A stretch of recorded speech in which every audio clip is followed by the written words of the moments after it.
Hello and welcome to History on the Hoof. Today we're in the North Yorkshire village of West Tanfield beside the River Ure, not far from the cathedral town of Ripon. In this, the first of two videos, we're going to look at the remains of Tanfield Castle, or what is known as these days as the Marmion Tower. The name West Tanfield is first recorded in the Domesday Book of 1086 and is written as Tanfield, which may mean Tarner's field or field where young shoots grow, and was owned by Thorkill, a man of Norse descent, at the time of the Norman conquest. The land was subsequently given to Count Alain of Brittany, who built Richmond Castle. The name Marmion comes from the family, also Norman, who owned the manor in the 13th and 14th century. They, like many other lords of the manor, had their home beside the church, and in 1314 was given royal permission to crenellate or fortify it during a time when the north of England was subjected to a lot of raiding by the Scottish. The Marmion family were hereditary king's champions, and it seems likely that they shifted the site of their earlier house from a place called Magdalen Field, about 2 miles to the east. The splendid gatehouse which we're going to look at was probably built a century later by the Fitzhugh family, and in the mid-15th century.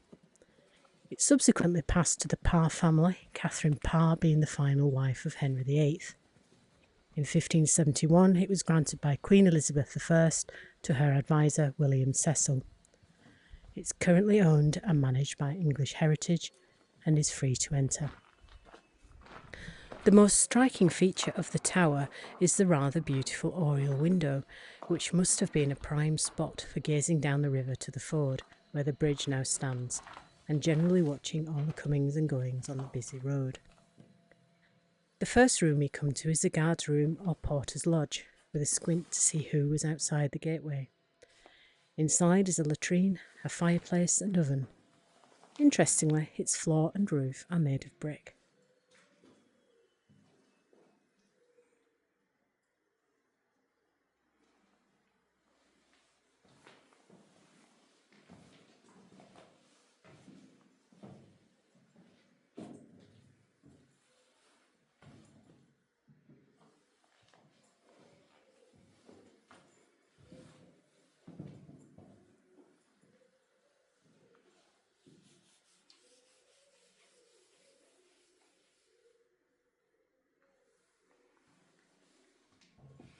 Climbing the spiral stairs across the way, we come into the great hall with its oriel window, huge fireplace, and view straight to the sky of one-time rooms above and chimneys.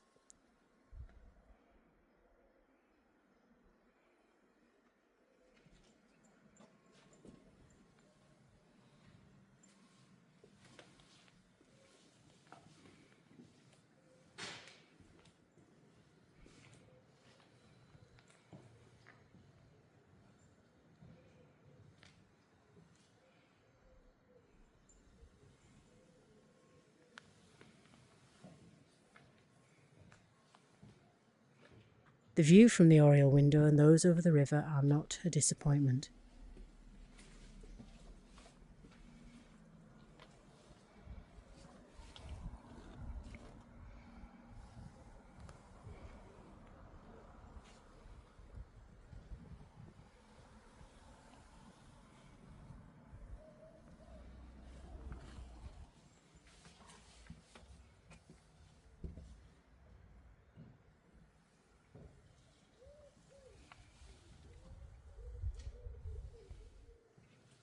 Also within the room is a latrine, and if you look out behind the gateway to the west, you can see the site where the manor house itself once stood.